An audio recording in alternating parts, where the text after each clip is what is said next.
बच्चों, आज हम विक्रयन या मर्चेंडाइज के बारे में पढ़ेंगे। विक्रयन और मर्चेंडाइज का अर्थ। मर्चेंडाइज को किसी वस्तु के विक्रय के रूप में जाना जाता है।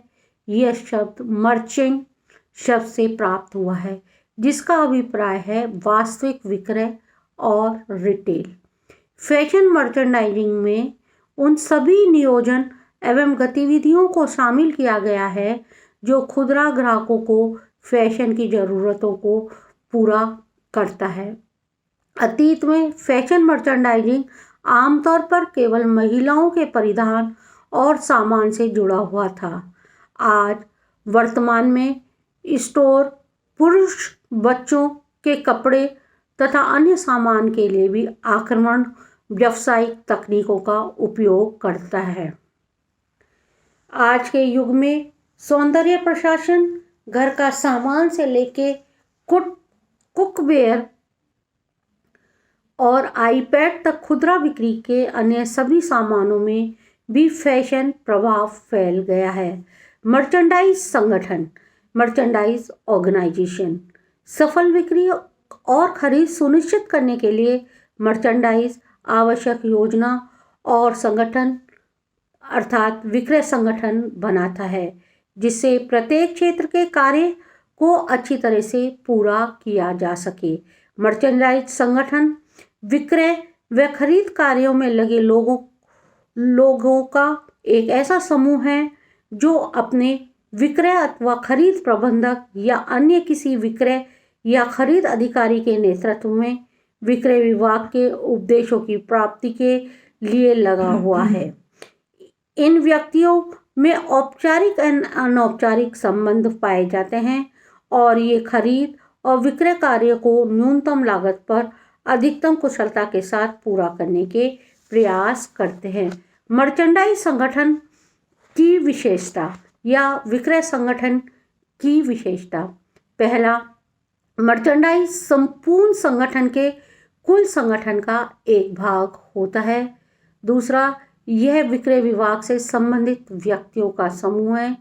तीसरा, मर्चेंडाइज संगठन विक्रय विभाग के लक्ष्यों की पूर्ति के लिए बनाया जाता है। चौथा, विक्रय संगठन का उद्देश्य विक्रय कार्य को न्यूनतम लागत पर अधिक कुशलता के साथ पूरा करना है। पांचवा, विक्रय संगठन के सभी व्यक्तियों के बीच औपचारिक एवं अनौपचारिक संबंध पाए जाते हैं।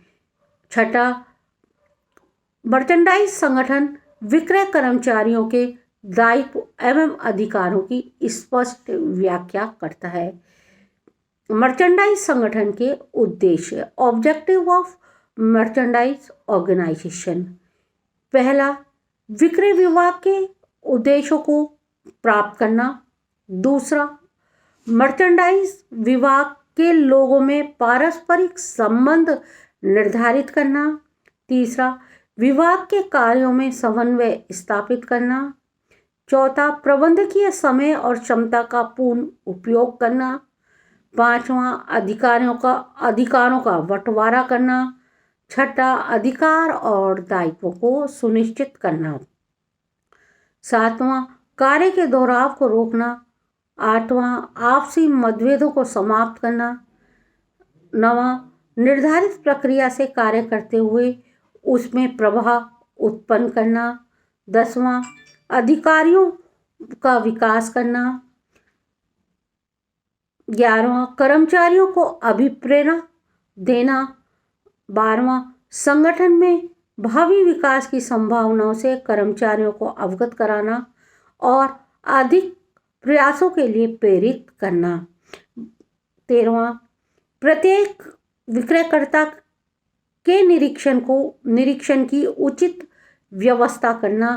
और 14वां, उचित नीति निर्धारण, नियोजन के क्रियान्वयन की व्यवस्था करना। मर्चेंडाइज ऑर्गेनाइजेशन को हम दो भागों में बांट सकते हैं। मैंने यहाँ आपको डायग्राम बना के दिखाया है। एक है स्मॉल स्टोर और एक है लार्ज स्टोर।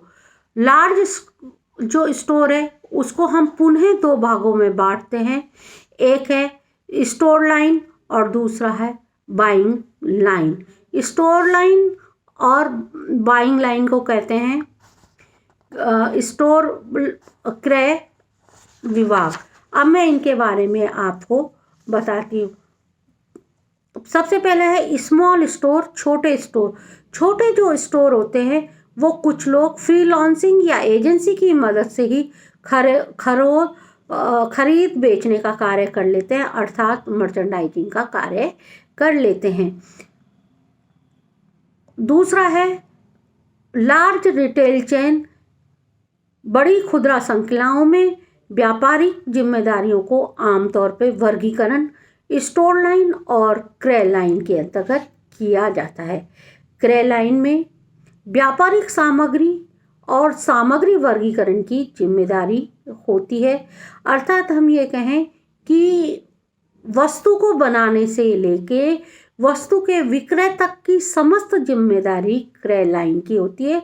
वो ही उसका नीतिगत निर्धारण करते हैं और उसकी सारी व्यवस्थाएं करके समय पे माल को तैयार करके ग्राहक को डिलीवर कराने का पूरा काम क्रय लाइन का होता है। और स्टोर लाइन जो होती हैं वो मर्चेंडाइज संगठन और ग्राहकों के बीच संपर्क की जिम्मेदारी निभाती है, अर्थात यदि हम ये कहें कि आपने कोई डिपार्टमेंटल स्टोर देखा होगा या आपने बिग शॉपर या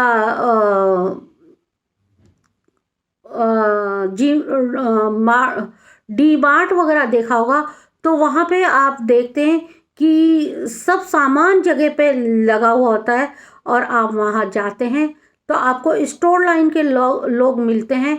वो आपको बताते हैं ये सामान यहाँ रखा है, आप यहाँ से ले लीजिए, यहाँ से ले लीजिए, यहाँ से ले लीजिए।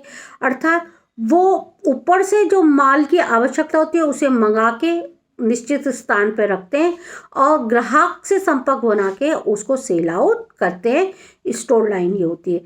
क्रय लाइन जो होती है वो पर्दे के पीछे से कार्य करती है।